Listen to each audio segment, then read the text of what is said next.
Did a stick there. All right, so we now stand in front of the Rathaus, which is the Hamburg town hall, the seat of governance and power of Hamburg. Now, this building itself was built in 1897, but the original building or fort that was put into this area was built in 825 under the orders of a man named Charlemagne, also known as Karl de Grosse and Charles the Great. Now, Charlemagne was a Frankish king who founded what became known as the Holy Roman Empire. This is the entity that essentially governed over Germany, the Low Countries, and northern Italy at various points from around 800 to about 1806. As I said, it was founded by Charlemagne and it ended in 1806 after its defeat at the hands of Napoleon. Now, it's not what we would often recognize as an empire. Like when you think of the Romans or you think of the British, they always had a strong, centralized government. The Holy Roman Empire was a little bit different. First of all, its leader was elected out of the noble houses in Germany by other prince-electors. And the power of the centralized empire really kind of ebbed and flowed depending on the personality and the strength of character of whoever was elected. So at various points, the princes and dukes that comprised the empire, they really didn't listen to the emperor, and at other times they just did anything that he asked of them, whether it would be leading a crusade or trying to build up infrastructure and institute new government programs. Now, Charlemagne was a pious man, as you can guess, for he founded what became known as the Holy Roman Empire. And so when he commissioned this fort, it was called Hammerburg, to be built in 825, he really wanted it to be the center of conversion to Christianity in northern Germany and even extending up into Scandinavia. So what they did was they would send out conversion parties. Typically it would be missionaries with Bibles and armed men with swords. He gave these people who lived here, the heathens in their eyes, a choice. They could either convert by the book or they can convert by the sword. And of course many people around here, as it did not really have a strong kind of government or a kingdom to resist against them, chose the book. Those who chose the sword were killed. Now, they were relatively successful in this area, and they tried to send out these same parties further north of here into Denmark.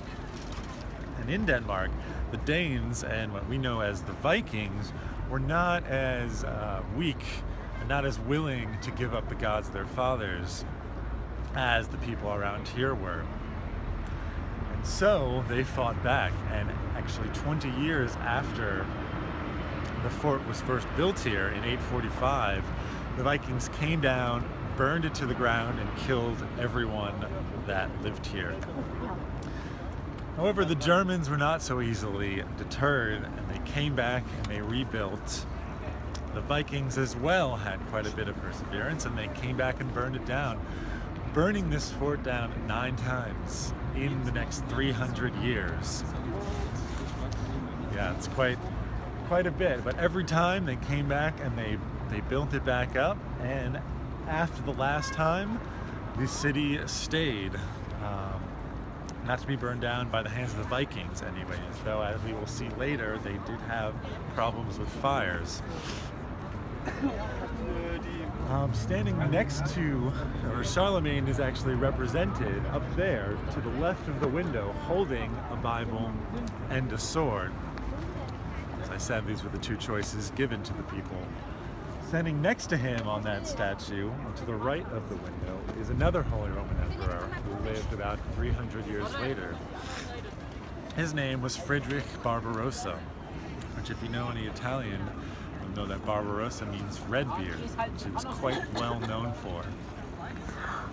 Now, Barbarossa was he was one of these more powerful emperors. He led a series of crusades both into Italy, into Turkey, and into Denmark. And in one of these crusades, he needed help from Hamburg.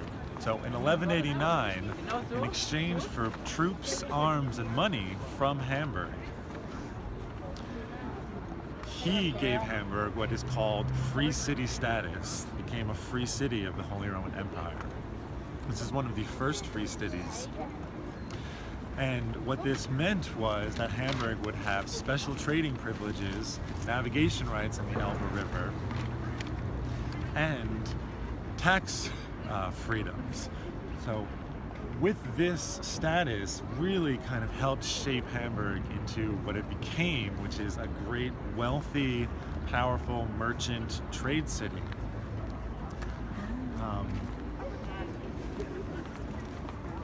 So for the next few centuries, it continued to rise in power and wealth.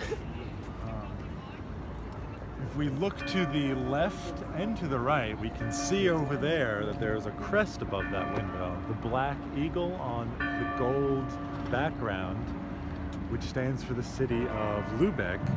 And over here, we've got the white key on the red background, which stands for the city of Bremen. Now, these cities were also free cities of the empire, and they had that same kind of special privileges granted to them by the empire. And their significance for Hamburg is that these two cities, as well as many others in the north of Germany, particularly along the Baltic and the North Sea, formed a group known as the Hanseatic League. Now, this was just kind of a loose confederation of merchant cities that had its own system of laws and banded together in times to fight and shared trade with each other and fought off others who tried to encroach on their trading privileges.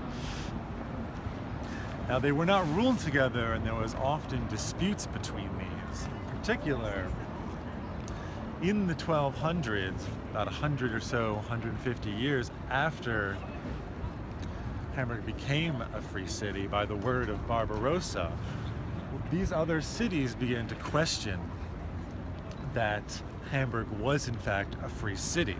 And they demanded to see the charter, the piece of paper, with the seal of Barbarossa on it.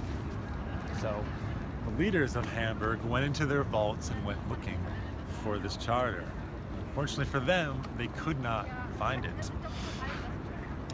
And we actually don't know if they just never had it or if it was all completely made up, though there is some evidence to say that it's not the case. But suffice